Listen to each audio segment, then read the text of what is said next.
Elliot had always been drawn to places that felt forgotten. The antique shop on the corner of Maple and 3rd was one such place. Its windows were fogged with dust, and the bell above the door jingled weakly as he stepped inside. The air smelled of old paper and decay.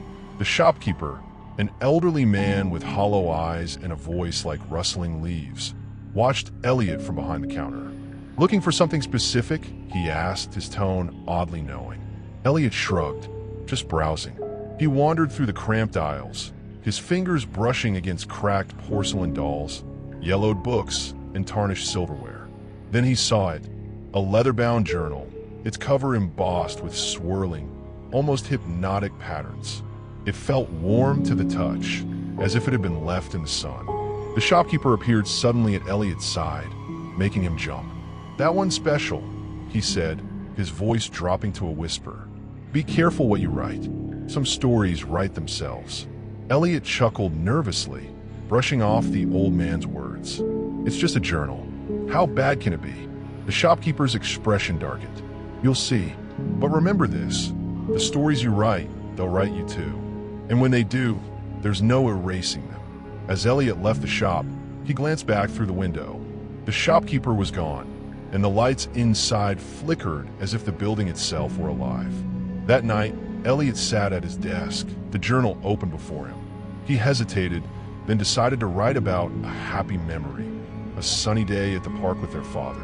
He described the way the sunlight filtered through the trees, the sound of their father's laughter, the taste of ice cream melting on his tongue.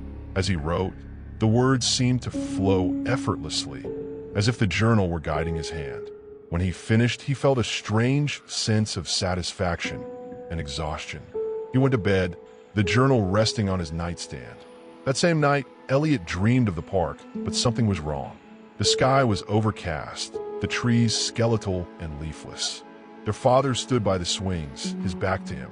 Elliot called out, but when his father turned, his face was wrong. His eyes were hollow, his mouth stretched into a grotesque grin. "You shouldn't have written," he said, his voice guttural and distorted. Elliot woke up gasping, his heart pounding. The room was dark, but he could hear the faint creak of a swing outside the window. He looked at the journal, which now seemed to glow faintly in the moonlight.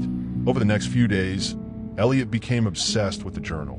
He wrote about a birthday party, a family vacation, a first kiss, each memory twisted into a nightmare. The party became a scene of horror, the guests faceless and the cake crawling with insects. The vacation turned into a descent into a labyrinthine forest where something unseen pursued them. The first kiss became a suffocating experience, the other person's mouth stretching impossibly wide. Elliot's journal entries became increasingly erratic, the handwriting shifting from neat and controlled to jagged and frantic.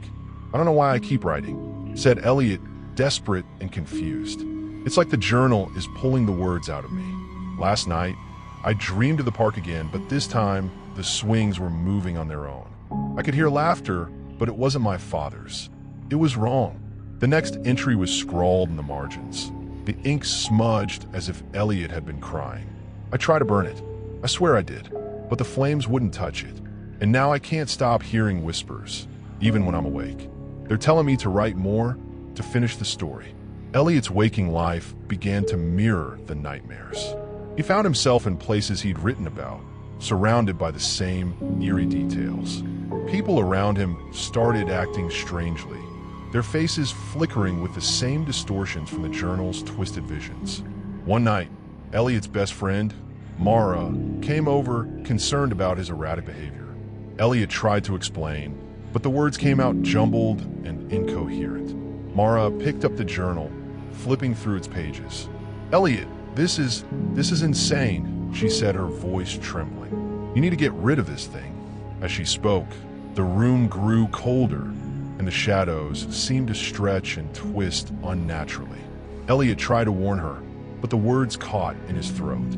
Mara's eyes widened as she flipped through the pages. "What is this? These drawings, these words there?" Her voice cut off abruptly, and her face went pale. She looked up at Elliot, but her eyes were wrong, too dark, too deep. Her shadow, cast on the wall behind her, began to move independently, its head tilting at an impossible angle. "You can't escape," Mara whispered, her voice no longer her own. "The journal doesn't let go." Before Elliot could react, Mara dropped the journal and fled, leaving behind a faint, acrid smell of burning paper. Desperate to end the cycle, Elliot wrote one last entry. "I destroy the journal and wake up free." That night, he dreamed of standing in a vast, endless void, the journal clutched in his hands. The air was thick and heavy, pressing down on him like a physical weight. Around him, fragments of their nightmares floated like shards of broken glass. The faceless party guests, the labyrinthine forest, the suffocating kiss. A voice echoed through the void, low and resonant. "You can't destroy what's already part of you." Elliot tried to scream, but no sound came out. The journal burst into flames, the fire spreading rapidly. But instead of burning, the flames consumed the void itself, devouring the fragments of Elliot's nightmares until only darkness remained. Elliot woke up to find the journal gone, but his hands were stained with ink that wouldn't wash off. He tried to tell Mara about the journal, but when he opened his mouth, only a guttural, inhuman sound came out. His reflection in the mirror smiled back at him, a smile that wasn't his.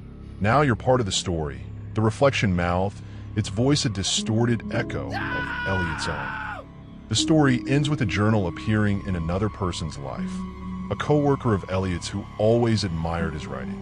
The co-worker opens the journal to find Elliot's final entry, now written in a shaky, desperate hand. "Don't write. Don't dream. Don't." The sentence cuts off mid-word, and the co-worker feels an irresistible urge to pick up the pen.